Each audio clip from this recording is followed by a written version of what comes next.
잠깐 보여드릴게요. 한국 셀러분이 위챗으로 중국 공장의 손잡이 각도를 15도 바꿔달라는 개선 아이디어를 보냈습니다. 2달 뒤 알리익스프레스에서 거의 동일한 제품이 다른 셀러 브랜드로 올라왔습니다. 공장이 나쁜 건가요? 법적으로는 아닙니다. 계약이 없었으니까요. 이 영상 끝까지 보시면 중국 공장에 아이디어를 보내기 전에 반드시 갖춰야 할 계약 구조를 정확히 이해하게 됩니다. NDA가 왜 부족한지, NNN이 무엇인지, 그리고 이미 아이디어를 보냈다면 지금 당장 할 수 있는 것이 무엇인지까지 말씀드리겠습니다. 쿠팡에서 리빙용품 파시는 분이라면 이런 상황 아마 익숙하실 겁니다. 리뷰에서 같은 불만이 반복됩니다.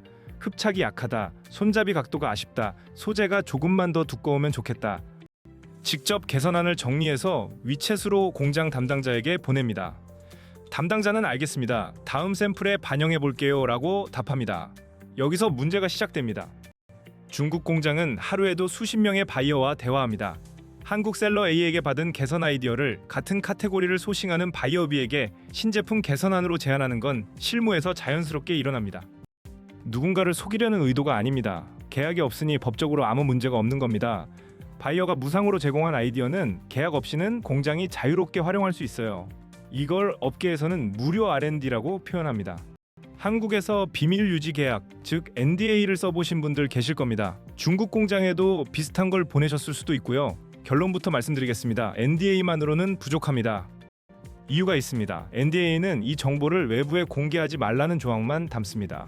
공장이 그 아이디어를 자체 제품에 적용하거나 다른 바이어에게 판매하는 걸 막는 조항이 없습니다. 공개만 안 하면 NDA를 위반한 게 아닙니다. 중국에서 실질적으로 작동하는 계약은 NNN입니다. 세 가지 약자예요. 첫째, Non-disclosure, 비공개입니다. 아이디어를 외부에 공개하지 않는다. 이건 NDA와 같습니다. 둘째, Non-use, 비사용입니다. 공장이 그 아이디어를 자체 제품에 사용하지 않는다. 이게 NDA에는 없는 조항입니다. 셋째, Non-circumvention, 우회 금지입니다. 공장이 다른 바이어에게 동일 아이디어를 제공하거나 우리를 거치지 않고 직접 거래하지 않는다. 이게 핵심입니다.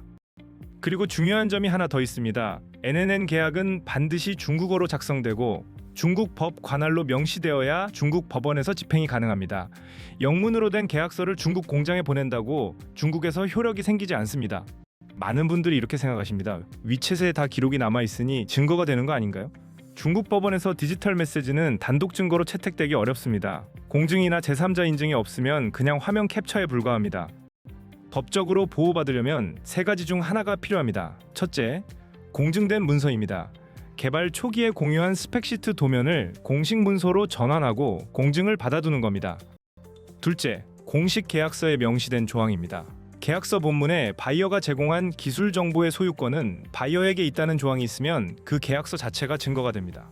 셋째, 중국 내 공증기관인 공증처를 통한 증거 보전 절차입니다.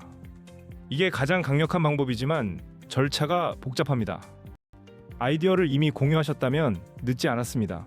지금 할 수 있는 것 세 가지를 말씀드리겠습니다. 첫째, 지금 진행 중인 개발건에 NNN 계약 체결을 요청하세요. 소급 적용은 어렵지만 이후 추가 개발분부터는 보호됩니다. 우리 거래를 오래 이어가려면 서로 보호받는 구조가 필요하다는 프레임으로 접근하면 대부분의 공장이 수용합니다. 둘째, 지금까지 공유한 내용을 공식 스펙시트로 정리하세요. 개선 아이디어, 사양 변경 내역, 제품 도면, 이것들을 날짜 순서대로 정리해서 공식 문서로 만들어두면 추후 분쟁 시 선행 개발자 지위를 주장하는 근거가 됩니다.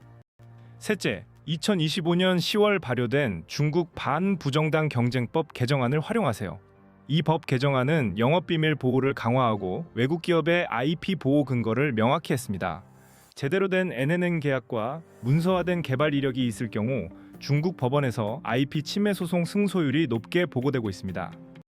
오늘 말씀드린 내용 세 줄로 요약하겠습니다. 첫째, 계약 없이 보낸 개선 아이디어는 법적으로 보호받지 못합니다. 이건 공장이 나쁜 게 아니라 계약 공백입니다.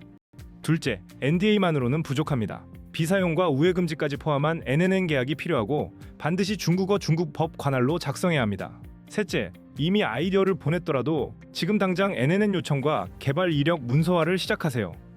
댓글로 알려주세요.